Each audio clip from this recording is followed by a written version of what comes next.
Yes, it's just boys will be boys.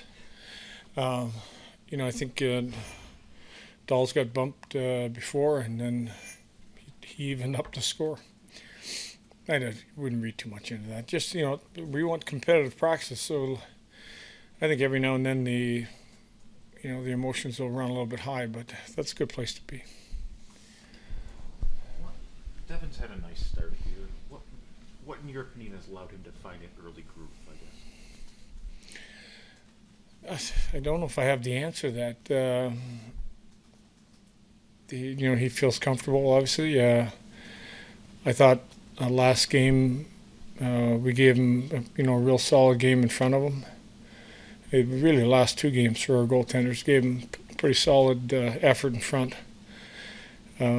But he just seems like he's fresh, he's quick, he's read plays, he's made the big saves when we needed him.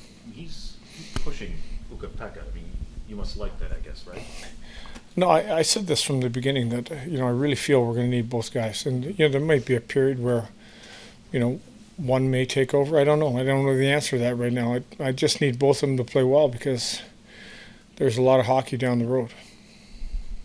Lindy, before leading up to last game, there was a lot of talk about the process. You were telling the guys that they stuck with it. The offense was going to come. Is that a message, with Cousins in particular, maybe you're pushing because he's doing a lot of good things, just the puck hasn't gone in? Yeah, he's had, quality opportunities where it hasn't gone in. He was in alone on the breakaway and, lost the puck last game. So stay with it. Today's practice was about, trying to generate a little bit more off the rush. And then once we were inside the zone, to try to find that extra play where you get that extra chance inside. What's it been like to have Owen Power here? You've coached against him a little bit in New Jersey, but seeing him up close and how he's been playing so far this season, what do you like about him? I like his game. I think he's got an incredible reach when it comes to defending the rush. If you look at even a couple of those drills today, how good his stick was when our forwards were hitting the line. There's not a lot of free lanes when you're going against him. He closes really quick defending, trying to add a little bit of physicality to his game where we can end plays, and he's working hard on that part of his game. He's been an incredibly coachable kid, and I've liked what I've seen. You want him to be a more physical player because he's big. So. No, there's just a level of, if you can add in certain situations. I'm not talking about running around hitting people. I'm talking about ending a play, and I think that's the part he's been working on, and where we've been able to spend less time in our end by our defense just getting into people and making sure that our first chance to end the play, then we're probably out of the zone within 4 or 5 seconds. What have you thought about Byron and Power together as a pair? The two left-handed shots, I know that they take turns on who's playing the right side, but how do you think that's played out? Yeah, I think it's been good. I'll just tell you, I'm not a fan of lefty. I mean, I can show you so many situations where puck's coming up the wall where if we were lefty-righty, we're probably shooting instead of trying to pick it off the wall. But they're both very comfortable. They both can get it off the wall and get it inside, but I think with pressure, there's been times, even with Darlene on the right side, the puck's come up the wall. His only play is to try to backhand it. It's a lot tougher play than if you were a righty. So I think with our group, that group they've been good at, making the right play and getting the play up ice. I just feel there's a few plays left out there because of, being on the opposite side in the offensive zone. It's early, but you guys are right at the top of the league in hits. What have you thought of just the way guys are buying in pretty quickly to that part of the game? The buy-in's been great. It's not about leading the league in hits. It's just about hitting at the right time. I think we've engaged physically where we've been able to slow the opposition up. And I think anytime you can get in their way and slow them up, it's a positive. It's not to take yourself out of position to hit. It's more the angling and eliminating and making it tough for somebody to get inside your zone. And then once we're inside our zone, if we can end the play by being physical, we can get out of the zone sooner. So it's something that we've we've just been working on. And I think part of it was even today with a little scuffle led because we were physical down low, and then Dolls wanted to even up the scorecard. Back to Devin. I mean, he's known for being a rink rat and approaching his craft very seriously. Just what have you noticed about the way he approaches the game?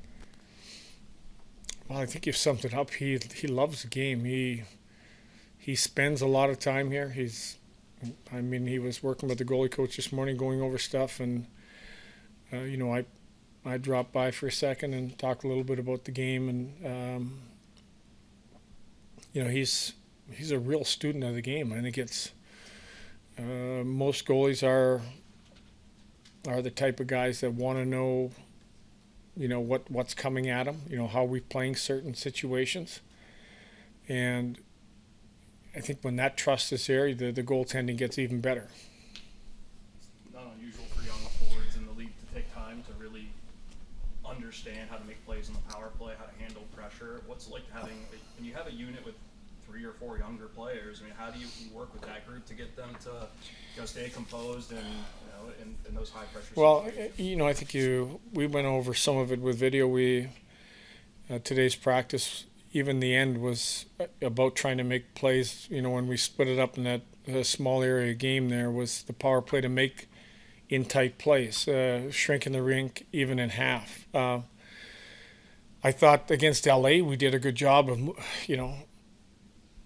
getting away from pressure, making the quick play, making a quick pass.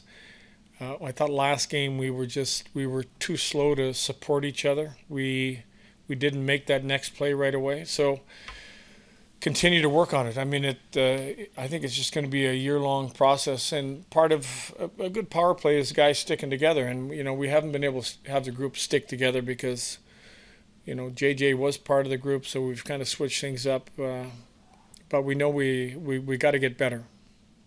JJ still progressing to a point where you think he might be able to go on Wednesday? JJ is progressing. I don't know for sure about Wednesday. I would say right now 50-50. Depending on what type of day he has today, would probably encourage me more. But I think we usually find out after, a hard practice or going through a grind like he did, if how he feels, and that's really part of the concussion protocol. With Benson, I know you said you felt that, in your opinion, that he wasn't quite 100%. Is that something that might need to he'll have to maybe sit out a game or two here or there to get better? I don't believe so, but I know it's it wasn't the same player I saw before he kind of was hurt. But he's so competitive. He probably over-exaggerated how good he felt just to get back in the lineup, and that's the type of player you want in your lineup anyways. Last one. Missing the net a fair amount. Is that something that you think kind of averages out over time, or is there things you can do to kind of dial that in a little bit? I agree with you, and it's something that we've talked about as a team. Something again that we addressed before last game.